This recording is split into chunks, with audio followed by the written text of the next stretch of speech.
Hi hello வணக்கம் and welcome to the KTV.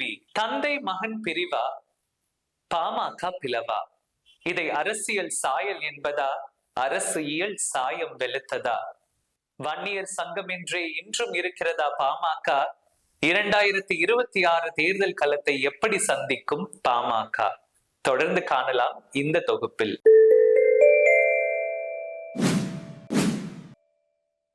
நீங்க எல்லாம் பார்த்துட்டு இருக்கீங்க தி பிங்க் ஷோ, பாலிடிக்ஸ் நியூ கோணம் வித் விஜய் அக்ஷரா. ராமதாஸ் வர்சஸ் அன்புமணி. 2025 புத்தாண்டு பொதுக்கூட்டத்தில் தொடங்கியது தந்தைக்கும் மகனுக்குமான அரசியல் கருத்து மோதல். 4 செவத்துக்குள்ள பேசி முடிவெடுத்திருக்கலாம். அது வீடா இருக்கணும்னு கூட அவசியம் இல்லை, கட்சி அலுவலகமா கூட இருந்திருக்கலாம். 2025 புத்தாண்டு பாமகவிற்கு சனி பிடித்த ஆண்டாகத்தான் மாறிவிட்டது போலும். கட்சி நிறுவனரான தன் தந்தையின் கருத்தை அப்பொழுதுதான் மேடையில முதல் முறையாக கேட்டாரோ என்னவோ தெரியல.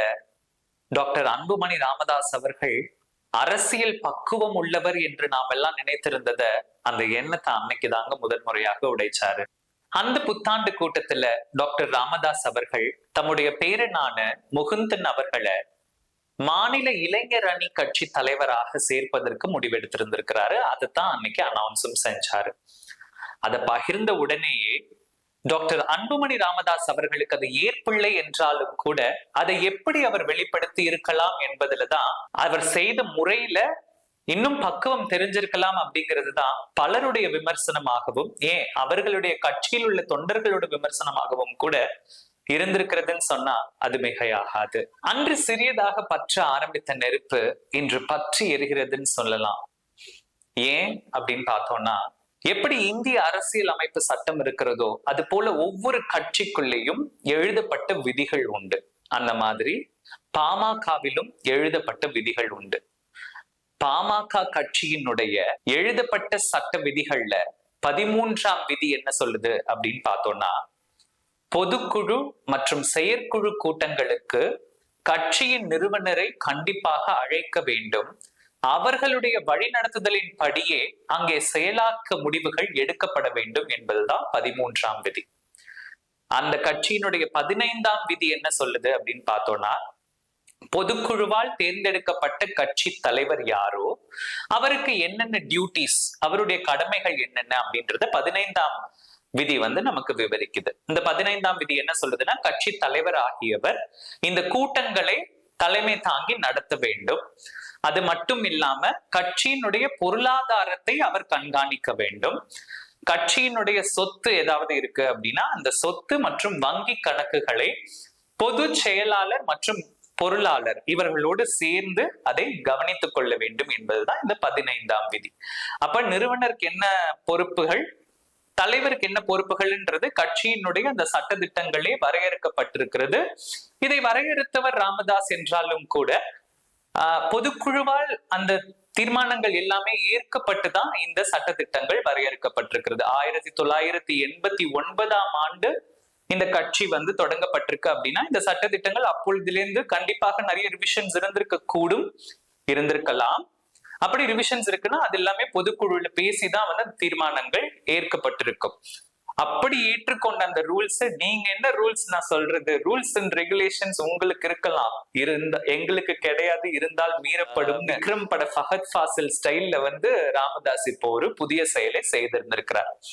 என்ன பண்ணிருக்கிறார் அப்படின்னு பார்த்தோம்னா, கரூர் மாவட்ட செயலாளர், கட்சியினுடைய கரூர் மாவட்ட செயலாளரான பாஸ்கரன் அவர்களை அவர் அந்த பதவியிலிருந்து நான் நீக்கிறேன் அப்படின்னு சொல்லிட்டு அவர் அந்த பதவி நீக்கம் செய்யும் பொழுது இது ராமதாஸ் அவர்களுக்கு எங்கோ ஒரு இடிப்பு இருந்திருக்கு. அதுல ஒரு ஏற்பு இல்லாம இருந்திருக்கு ராமதாஸ் அவர்களுக்கு.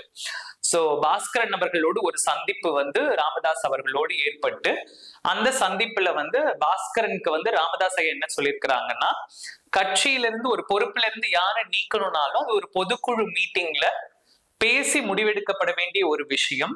அதுக்கு நான் தான் வந்து ஃபைனல் டிசைடிங் அத்தாரிட்டி, நிறுவனர் ஆகிய நான் தான் அதை முடிவு செய்ய முடியுமே தவிர தலைவர் கூட முடிவு செய்ய முடியாது அப்படின்னு சொல்லிட்டு ஏற்கனவே நம்ம வந்து அந்த விதிகள்ல சொல்லியிருக்கிறோம் இல்லையா. சோ செயலாக்கம்னு வரும்பொழுது அந்த ராமதாஸ் அவர்கள் முடிவெடுக்க வேண்டிய விதிதான் வந்து இன்னைக்கும் இருக்கு.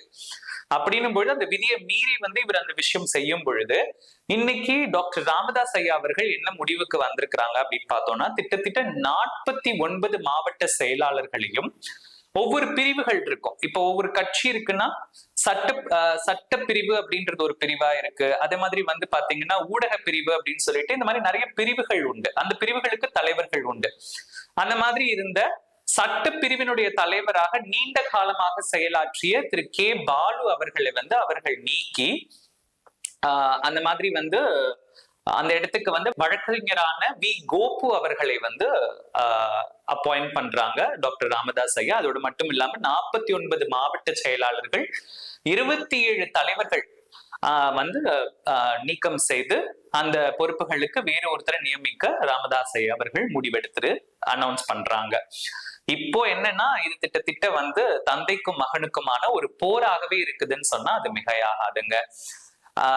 அப்படி வந்து ராமதாஸ் ஐயா அவர்கள் வந்து அன்புமணி ராமதாஸ் ஐயா அவர்கள் வந்து இப்ப என்ன முடிவு எடுத்திருக்காங்க அப்படின்னு பார்த்தோம்னா, டாக்டர் அன்புமணி ராமதாஸ் ஐயா ஏற்கனவே வந்து பாட்டாளி மக்கள் கட்சியினுடைய ஹெட் குவார்டர்ஸ் தலைமை அலுவலகம் வந்து தன்னுடைய முன்னாடி இருந்த இருப்பிடமான டி நகர்ல உள்ள தன்னுடைய ரெசிடென்ஸை வந்து அனௌன்ஸ் பண்ணியிருந்தாங்க.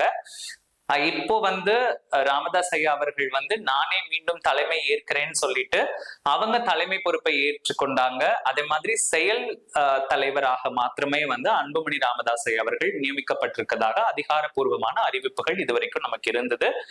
இப்போ இந்த போருக்கெல்லாம் பிறகு அந்த நிலையும் வந்து இருக்குமா, இல்ல வந்து PMKவும் இரண்டாக உடையுமா? அஇஅதிமுக போன எலெக்ஷன்ல வந்து இரண்டாக உடைந்தது போல இப்போ பாட்டாளி மக்கள் கட்சியும் வந்து இரண்டாக உடையுமா அப்படின்ற கேள்வி நமக்குள்ள எழுதுங்க.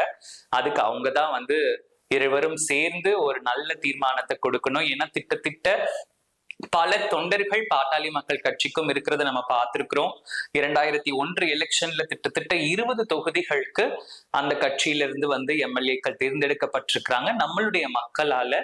அங்கிருந்தே வந்து பார்த்தோம்னா ஒரு ஸ்ட்ராங்கான கட்சியாகத்தான் அவங்க வந்து உருவெடுத்திருக்கணும். ஆனா அங்கிருந்து மீண்டும் ஒரு சரிவு இருந்ததற்கு நிறைய காரணங்கள் இருக்கலாம். ஒரு கட்சி தவறு செய்வது ஒரு அவ்வப்போது நடக்கிறது வந்து ரொம்ப பெரிய விஷயம் இல்லைங்க. ஆனா ஒரு கட்சி தவறு செய்வதையே வழக்கமாக வைத்திருக்கிறது வந்து கண்டிப்பாக அவர்கள் பார்க்க வேண்டிய ஒரு விஷயம்தான்.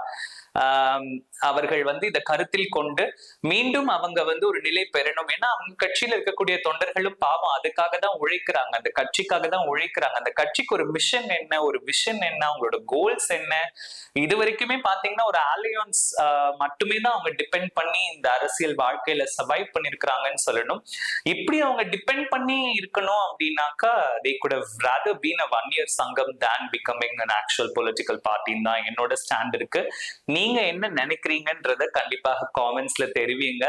அதோட மாத்திரம் இல்லாம என்னோட கருத்துக்கள் ஏதாவது பிழை இருக்கும் அப்படின்னா அதையும் நீங்க தெரிவிங்க. மாற்றிக்கொள்வதற்கு நானும் தயாராக இருக்கிறேன்.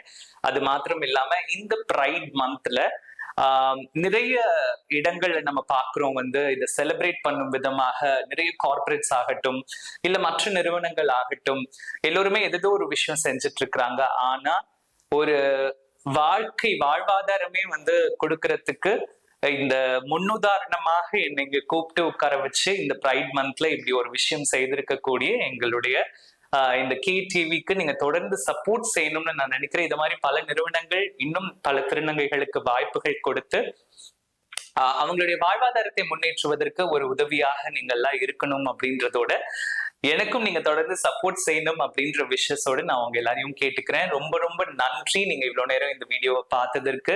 தொடர்ந்து இந்த மாதிரியான காணொலிகளை பார்ப்பதற்கு இந்த KTV சேனல் பக்கத்துல இருக்கக்கூடிய அந்த சப்ஸ்கிரைப் பட்டனை கிளிக் பண்ணிட்டு பக்கத்துல இருக்கிற பெல் ஐக்கனை கிளிக் பண்ணிக்கோங்க. உங்களோட காமெண்ட்ஸ் எதிர்பார்த்து நான் இருப்பேன். கண்டிப்பாக நீங்க செய்வீங்கன்ற நம்பிக்கையோடு உங்களிடமிருந்து இன்று விடைபெறுகிறேன். மீண்டும் ஒரு நல்ல காணொலியோடு நல்ல கருத்துக்களோடு உங்களை சந்திக்கும் வரை உங்களிடமிருந்து விடைபெறுவது உங்கள் VJ அக்ஷரா. நன்றி.